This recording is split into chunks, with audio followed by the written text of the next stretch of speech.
Perkenalkan, nama saya Ade Saputra, asal Kabupaten Majalengka, kelas 1F, Prodi Ekonomi.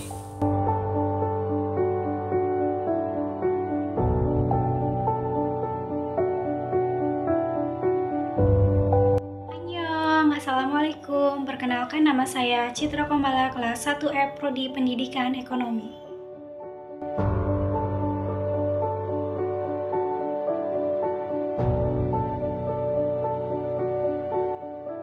Assalamualaikum warahmatullahi wabarakatuh. Perkenalkan, nama saya Marsanda Putri Utami dari kelas 1F semester 1 asal dari Kabupaten Majalengka. Assalamualaikum warahmatullahi wabarakatuh. Perkenalkan, nama saya Nadira Agustin, kelas 1F, berasal dari Kabupaten Majalengka. Assalamualaikum warahmatullahi wabarakatuh. Perkenalkan, nama saya Nurhayatul Mutmainah dari kelas 1F, Prodi Ekonomi dari Kabupaten Majalengka. Perkenalkan, nama saya Santi Sri Aprilianti, asal dari Kabupaten Majalengka, Prodi Ekonomi kelas 1.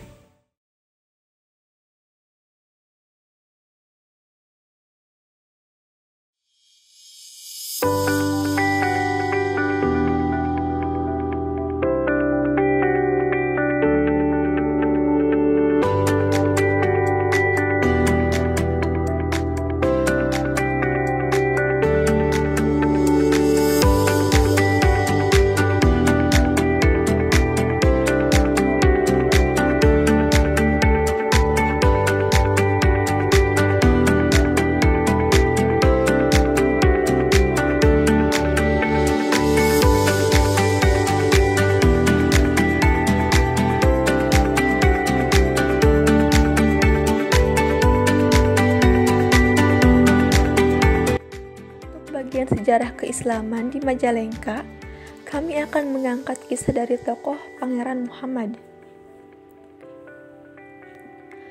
Pangeran Pamelekaran atau Pangeran Palakaran atau Pangeran Muhammad adalah tokoh penyebar Islam. Dia adalah putra dari Pangeran Panjunan atau Syekh Abdurrahman, putra Syekh Nurjati atau Syekh Datuk Kahfi, yang menikah dengan Syarifah Halimah, yaitu putri dari Ali Nurul Alim, putra Jamaluddin Akbar Al-Husaini. Cirebon, tahun 1479 Masehi.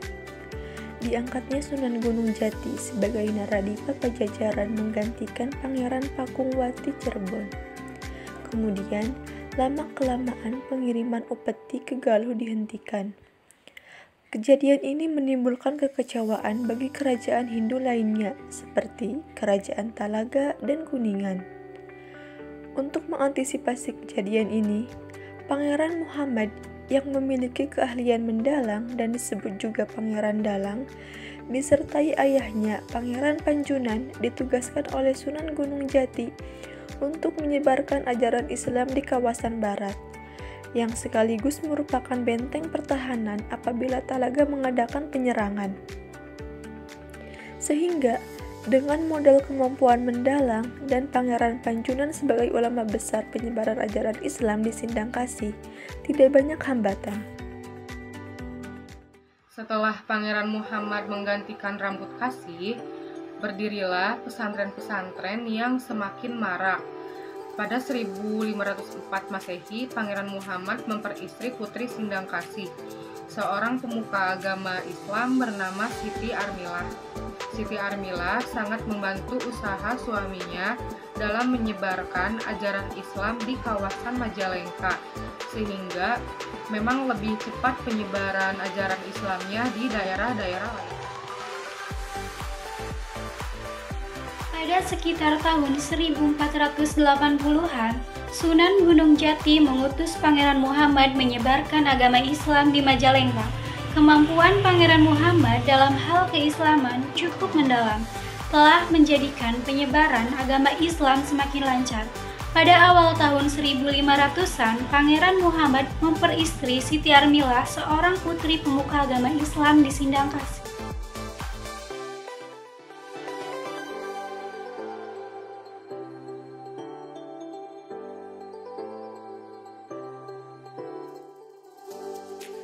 Untuk bagian perkembangan pendidikan di Majalengka, kami akan mengangkat kisah Kyai Haji Abdul Halim yang merupakan tokoh penting dalam berkembangnya pendidikan di Majalengka.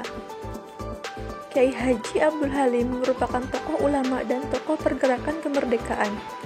Mungkin namanya kurang dikenal masyarakat luas, tidak seperti tokoh seangkatannya, diantaranya Kyai Haji Hasyim Asy'ari, pendiri NU, dan Kyai Haji Ahmad Dahlan, pendiri Muhammadiyah. Namun, hasil perjuangannya masih dapat kita saksikan sampai dengan hari ini, baik dalam bidang politik, ekonomi, dan pendidikan. Perjuangannya sejak zaman penjajahan Belanda. Kyai Haji Abdul Halim berjuang melalui Perserikatan Islam, Serikat Islam, dan FIK. Selain itu juga beliau aktif sebagai wartawan di berbagai media politik dan dakwah yang terbit pada masa itu. Peran Kyai Haji Abdul Halim dalam bidang pendidikan adalah dengan mendirikan lembaga pendidikan yang diberi nama Santi Asromo, yang merupakan pelopor pendidik yang menggabungkan antara pendidikan agama, pendidikan umum, dan pendidikan keterampilan. Tercatat menjadi pelopor berdirinya Universitas Islam Indonesia di Yogyakarta. Dalam bidang ekonomi adalah dengan mendirikan Hayatul Qulub sebagai dibentuk perlawanan terhadap kapitalisme kolonial. Dan banyak lagi tapak sujud yang ditinggalkan oleh tokoh ulama ini. Hingga saat ini, pendidikan di Majalengka sudah terbilang maju, mulai dari Kobar, TK, SD, SMP, SMA, hingga perguruan tinggi.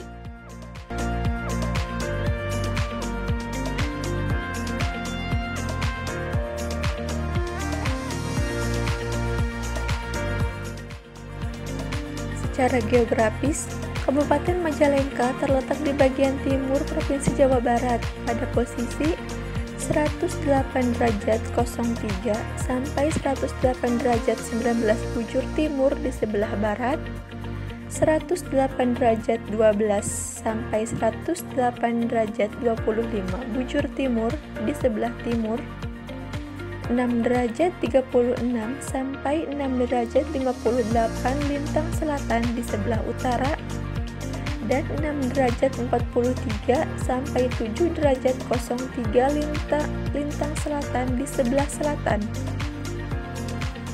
Jumlah penduduk di Kabupaten Majalengka tercatat sebanyak 1.169.337 jiwa, yang terdiri dari diantaranya laki-laki sebanyak 577.633 jiwa, sedangkan perempuan sebanyak 591.704 jiwa, dengan kepadatan penduduk sebesar 971 orang per kilometer. Pada masa Kyai Haji Abdul Halim, di bidang ekonomi disebutnya dengan istilah al-iqtisad untuk menanggulangi ketimpangan ekonomi di masyarakat, yaitu dengan menanamkan kesadaran kepada kaum muslimin agar berusaha memperbaiki dan meningkatkan kehidupan ekonominya dan berjuang secara bersama-sama melalui wadah koperasi. Pada saat ini, mayoritas pekerjaan di daerah Jatiwangi Majalengka sebagai buruh pabrik. Sedangkan di daerah pegunungan seperti Maja, Raja Galuh, dan sekitarnya menjadi palawija. Untuk di daerah Jati 7 Kertajati sebagai petani karena luasnya lahan pertanian. Selain itu, di Kertajati juga memiliki bandara internasional yang sering kita sebut BIJB Kertajati. Sehingga banyaknya lapangan pekerjaan yang mampu menopang perekonomian masyarakat sekitar.